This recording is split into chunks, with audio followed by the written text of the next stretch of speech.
Hello everyone, I'm Ziaul Munim. I'm a professor of shipping and logistics in Norway, and here I'm going to talk about the theories of international trade. Very basic core theories from the very early days. There are many different theories of trades. Also, you can look into some of my most cited or most recent research where I also explore different trade theories. But here we are going to talk about the very basic ideas of theories of trade. So, first of all, why do countries trade? The basic answer is we have differences cost, manufacturing cost, things differ significantly in terms of where they are produced. Okay, the same thing could cost 5 times more in Europe than in South Asia or China, right? So we have this significant difference in costs. Second point, differences in natural resources.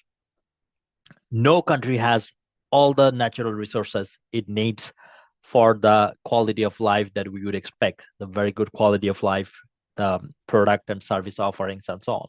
No countries has all of it, right?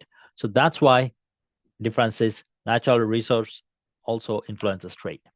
Also, we face situations suddenly during festivals and this and that, due to disruptions in different cases, weather related issues and so on, where we suddenly don't have access to some product that we really need. So there are temporary imbalances, which also affects trade. Some of the rationales for trade. So first of all, think about situation without trade. We have, let's say, four countries. They manufacture some common things, but they maybe manufacture or have resources, about some uncommon things. So not everyone has everything, right? As we know. So without trade, normally we'll have a small national markets. We can't sell in a bigger market. Our potential for growing something we are really good at and selling it to a larger market is very limited. We will have also limited economies of scale because we can't produce in larger volumes. We will also have high prices and near monopoly.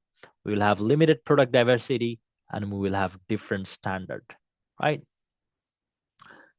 So these are something in a world like this when we are in 2026, it's hard to imagine. So that's kind of one of the reasons why actually we do trade and why we have some economic rationale for trade as well.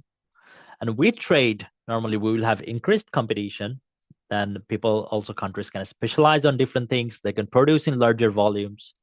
So we will have increased competition, but we will achieve economies of scale. Per unit cost of producing goods will go down, but countries will focus on what they are good at. So they specialize. They become they do more of what they're good at and import other things, right? So because of these processes, economies of scale and specialization, we will normally have lower prices of goods, but then we develop interdependency. So this is a negative thing. We will be more dependent on other countries, right?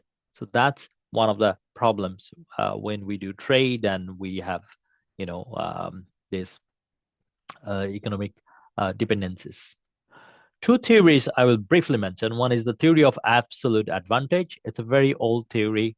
It's from, I think, it's from 1772 from Adam Smith book, Wealth of Nations.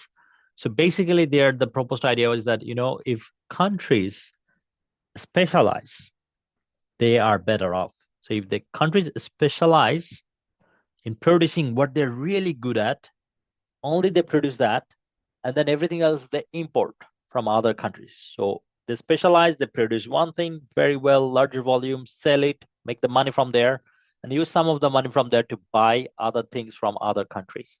So that's when they will they will have more economic gain. So trading their surplus for production of other goods they need, because specialization makes them more productive. Okay, so that's the main idea of theory of absolute advantage. Then we have another idea, which is known as theory of comparative advantage. Okay, which this theory of absolute advantage comes from David Ricardo, and this one is from 1817, I believe. And this one focuses on the idea that, a country can have multiple absolute advantage over multiple sectors. So they are not good at only one sector, but they might be good at multiple sectors, 2, 3, 5 sectors. There are hundreds of industries that we're dealing with nowadays. So you might be good at multiple sectors, right? And then you focus more on the industries where you are really good at, and import goods in other sectors where you have comparatively lower advantage. Okay, so that's the main idea here. Here we are looking into multiple sectors rather than only one sector. Okay, so you still will benefit from focusing, even if you have multiple absolute advantage with other countries. If you still focus more on the sectors where you are really good at, you have the highest competitive advantage, you will gain more. Okay, so that's the main idea of comparative advantage. But anyway, so these are the two theories I wanted to talk about, and the core idea of trade, why we trade. But you will find in the literature, if you Google more, if you look into some of my research paper as well, you will find more recent theories and more advanced way of modeling bilateral trade and trade between countries, trade theories, and so on. Good luck. Hope you find it useful.